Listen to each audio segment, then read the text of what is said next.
자, 10번째 썰 한번 가보도록 하겠습니다. 시청자 사연이고 초콜릿님께서 사연을 보냈습니다. 사연 보내주셔서 정말 감사합니다. 안녕하세요, 붕어님. 늦은 시간까지 방송하느라 수고가 많으시네요.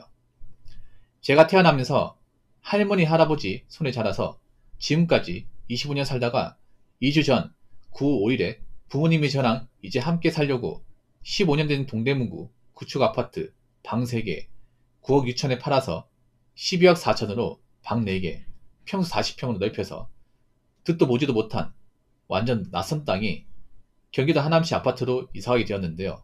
없는 살림에 그 아파트 매매로 사겠다고 엄마는 회사에 대출 4천만 원 받았는데 전 이사간 집 정리 때문에 9월 12일 날 그 집에 들어가서 살았는데 제가 살던 동네 할아버지 할머니랑 같이 살던 집이 그리워서 일주일도 안 돼서 9월 18일 놀러 가겠다는 핑계로 할아버지 집 도피 와서 3일째 계속 할아버지랑 단둘이 살고 있어요. 사실 제 바람은 할머니 할아버지가 요양 가서 할머니 할아버지 집이 사라질 때까지 계속 살고 싶은데 그건 불가능하겠죠. 사실 부모님이 저만 없었으면 대출도 안 받고 그 아파트도 무리하게 안 샀을 텐데 지금 와서 돌이킬 수도 없고 그냥 괜히 저는 이사를 갔나 후회되더라고요. 저는 살던 동네가 너무 좋고 하남 미사 동네는 적응이 전혀 안 되더라고요. 그래서 이사간 아파트 밖에도 아예 안 나가고 집에서 컴퓨터만 있었는데 휴, 저는 제가 살던 동네에서 벗어나고 싶지 않더라고요. 좀 제가 이기적인 건가요? 할머니는 저보고 지금도 많이 늦은 거라고 이제라도 엄마 아빠한테 가야 한다고 하는데 저는 계속 할머니 할아버지랑 살고 싶어서 눈물이 자꾸 나네요. 사연 쓰면서도 눈물 흘렸습니다. 라고 적어졌습니다. 초콜릿님이 죄송한데 혹시 뭐 좀 앓고 계신 뭐 그런 질병 같은 거 있나요? 제가 예전에 기억나는데 생각이 안 나. 한번 보자. 이분이 그동안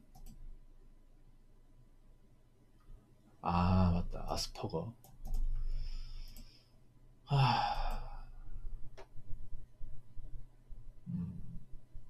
참고로 말씀드리면 이 사연자분이 일반 분은 아니에요. 일반 분은 아니야.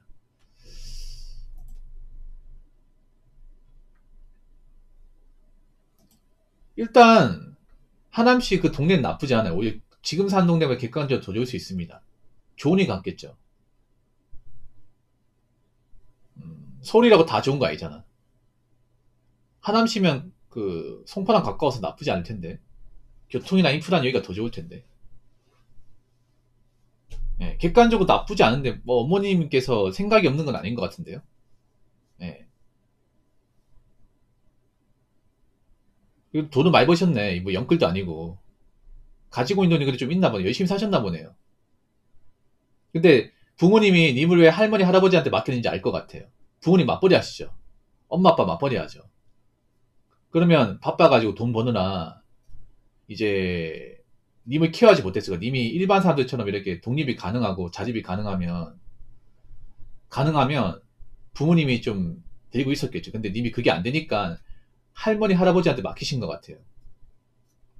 그게 안 되다 보니까 돈은 벌어야 되고 그렇다고 외벌이를 하기에는 이 서울 물가를 감당할 수 없고 돈을 모을 수 없고 그래서 할머니 할아버지는 사신 것 같은데 님은 거기다가 할머니 할아버지하고 또 오래 살다 보니까 정이 깊어가지고 이제 와서 이제 나가 살려고 하니까 이제 정이 안 되는 거죠. 근데 지금 행동은 사실 이해하기가 좀 힘들어요. 왜냐하면 나이가 어떻게 되죠? 초콜릿님이 올해 나이가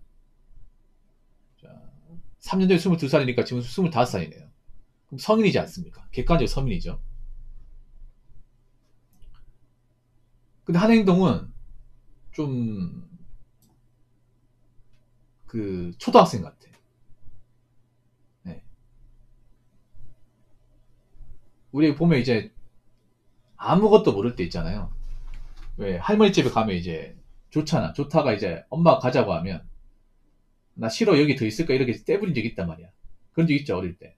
그런 거 보는 느낌이에요. 이게. 그 영화 옛날에 그 집으로 아시죠? 집으로. 그 이승호 씨 나온 거. 그 이승호 씨가 이제 꼬마로 나오잖아. 그 집안 어려워가지고 할머니한테 맡기잖아요. 엄마가 안 찾아오잖아 맞죠? 그 가족이 안 쳐져가지고 한 명 단둘이 사는데 맨 처음엔 적응을 못해. 그 영화 보시면 아시겠지. 맨 처음에 적응 못하고 맨 처음에 그 생활에 이제 적응하고서 만족해요. 그러다가 나중에 떠나려고 하니 떠나지 않는 거예요. 근데 제가 한 가지 좀 냉정하게 말씀드릴게요.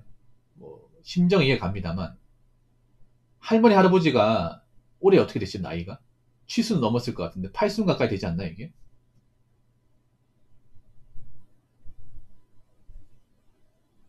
나이가 어떻게 되죠 지금? 연세가? 80 넘었을 것 같아요. 70은 확실히 넘으신 것 같고.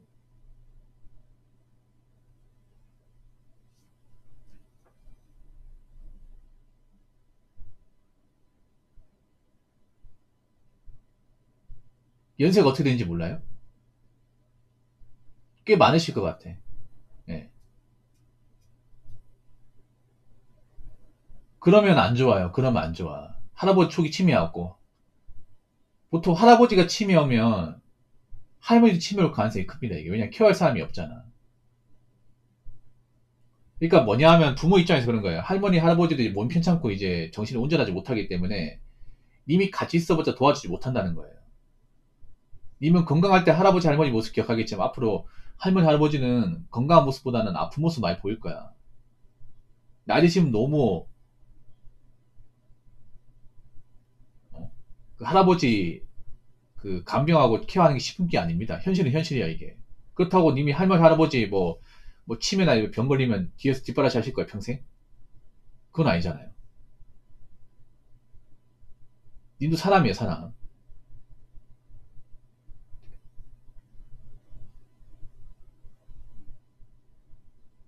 그리고 이거를 다른 가족이 보더라도 이해 못해요. 아니 집이 없는 것도 아니고 부모님이 같이 살자고 하는 건데 집이 떡하니 있는데 그 집을 놔두고 가는 것도 사실 이해할 수 없습니다. 이건 부모님 나쁘다 볼 수도 없어요. 그렇지 않나요, 여러분? 이 부모님이 먹고 살만하고 어느 정도 갖추니까 집 사가지고 이제 삶의 터지 맞는 거잖아.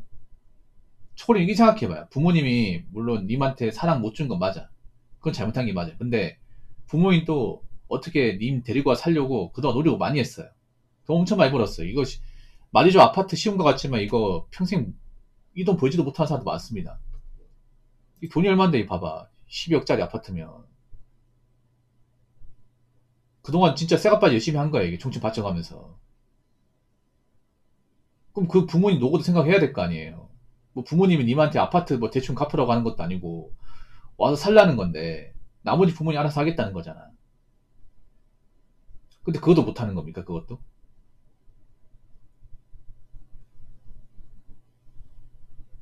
그럼 뭐 할 거예요? 뭐 할머니 만약에 요양병원 가서 나오면 뭐 할 거 저 집에서? 뭐 할 겁니까 저기서?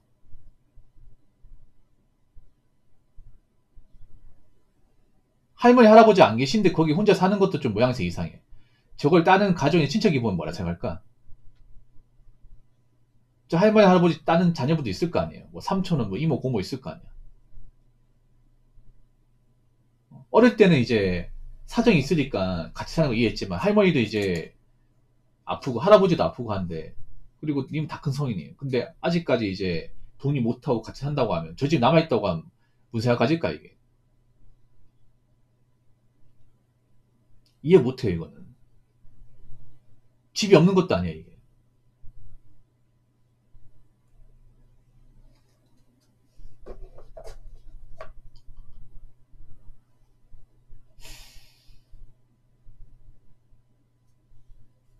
적응하셔야 돼요 적응. 적응하셔야 돼요. 어떻게든 정부 쳐야 됩니다. 예. 할머니 할아버지 영원하지 않습니다. 만약 할머니 할아버지 만약에 진짜 나중에 돌아가시면 어떨까요? 그럴 수 있잖아요 이게. 사실 이거 이상한 거 아니야. 나이 드시고 돌아가시는 거는. 뭐 지금 충분히 하셨으니까. 마음이 준비해야 돼 이제. 영원할 수 없습니다. 할머니 할아버지가 내 옆에 있을 수 없습니다. 뭐 누군 할머니 할아버지 없는지 아시고 저도 할머니 할아버지 있지만 돌아가셨어요 이게. 근데 어떻게 이게. 뭐 사신만 사셨는데.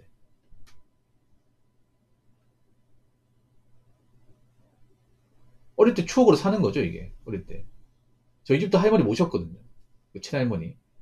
살면서 좀 저희 가족들한테 좀 민폐 많이 끼쳤습니다. 좀 힘들게 많이 했어요. 좋은 것도 있지만 나쁜 것도 있었어요, 이게. 또 돌아가실 때는 당시 슬펐지만 어떻게 또 적응하고 삽니다, 사람이라는 게. 여러분 그렇지 않나, 여러분? 뭐 사람이 죽고 돌아가시고 하는 거 가슴 아픈 일이죠, 이게. 근데 어떻게 산 사람은 살아야지. 마음의 준비가 안 돼도 해야죠. 언제까지 그럴 수 없는 거잖아. 언제 감성에 취해가 살 수 없는 거예요. 초콜릿 잘 들으세요. 아무리 본인이 멘탈이 힘들고 그래도 현실은 현실이야. 이미 할아버지 할머니 예전 같지 않고 아프단 말이에요. 아프면 나도 떠날 준비해야 돼. 자꾸 옆에 붙어 있으면 안 돼요, 이게. 이게 누가 이해하겠습니까? 님이 이런 행동하면 님 때문에 님 부모님 피해를 봅니다. 혹시 초콜릿님, 그 님 말고도 형제가 있습니까? 형제. 님 외동이에요? 아니면 이제 뭐 위에 몇 명 있고 뭐 아래 몇 명 있습니까?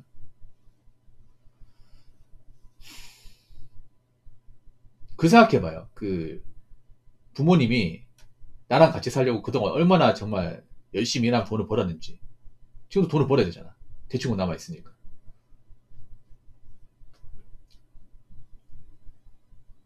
내가 외롭고 적응 못하고 이런 것보다, 어,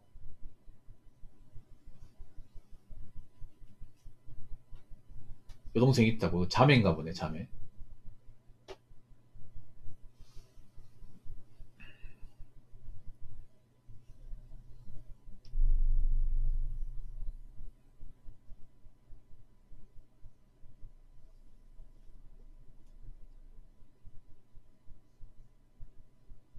홀로서기 필요합니다.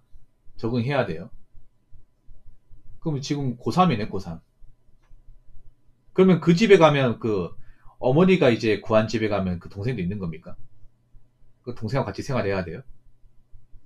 그러니까 원래 같이 사는데 님이 지금 할머니 집에서 같이 안 사는 거 아니야? 아니면 지금 그 하남시에 있는 그 아파트에 같이 안 사는 건가? 뭐 기숙하고 다니는 거예요? 그래도 같이 살아야 돼. 가족은 가족이야. 왜 친가족 놔두고 왜 나가 살려고 하십니까? 뭐 쫓가드는 것도 아니고요.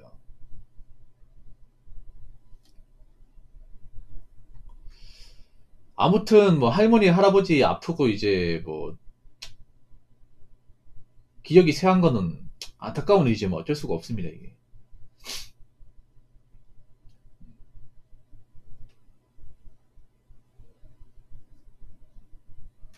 그 좋든 싫든 같이 살아야죠, 이게. 적응하십시오, 이게. 어떻게든. 님이 필요한 건 뭐냐 하면 할머니 할아버지한테 내가 독립해 잘 살고 있다는 모습 보여줘야 돼. 그리고 지금 엄마 아빠한테도 어떻게든 잘 적응하면서 사는 모습 보여줘야 돼요. 힘들겠지만 보여줘야 돼. 어린애처럼 떼쓰면 되는 거 아니에요. 그리고 나이가 이제 어린 나이가 아닙니다. 어쨌든 이제 내가 앞으로 살면서 할머니 할아버지보다는 엄마 아빠 님 그 동생하고 같이 봐야 돼. 그럼 어떻게 해야 돼요? 받아들여야지. 야, 그렇다고 내가 독립해서 따로 나가 살 수는 없는 것이고. 그래서 어머니한테 전화해가지고 내가 당장 올라갈게라고 하고 가세요. 예, 그게 좋을 것 같아요. 할머니 할아버지한테는 한 번씩 방문하고 그걸로 끝내세요. 더 이상 이제 눌러서 생각하지 말고. 제가 이기적인 얘기했잖아요. 본인도 이기적인 거 알고 얘기한 거 아니야? 이기적인 거 맞아요. 많이 이기적이야. 예. 아마 상식적인 사람은 이거 이해 못할 겁니다. 이해 못할 거예요. 그럼 이기적인 게 맞은 거죠. 우리가 일반적으로 상식 밖의 행동을 이기적 얘기하잖아. 누가 봐도 상식 밖의 행동 맞아요.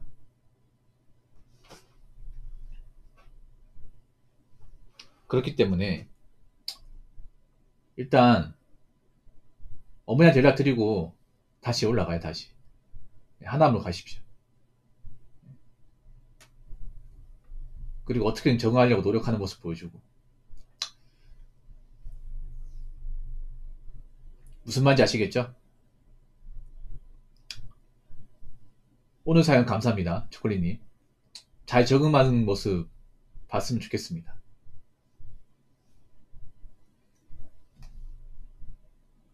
자, 이상으로 10번째 썰 마치도록 하겠습니다.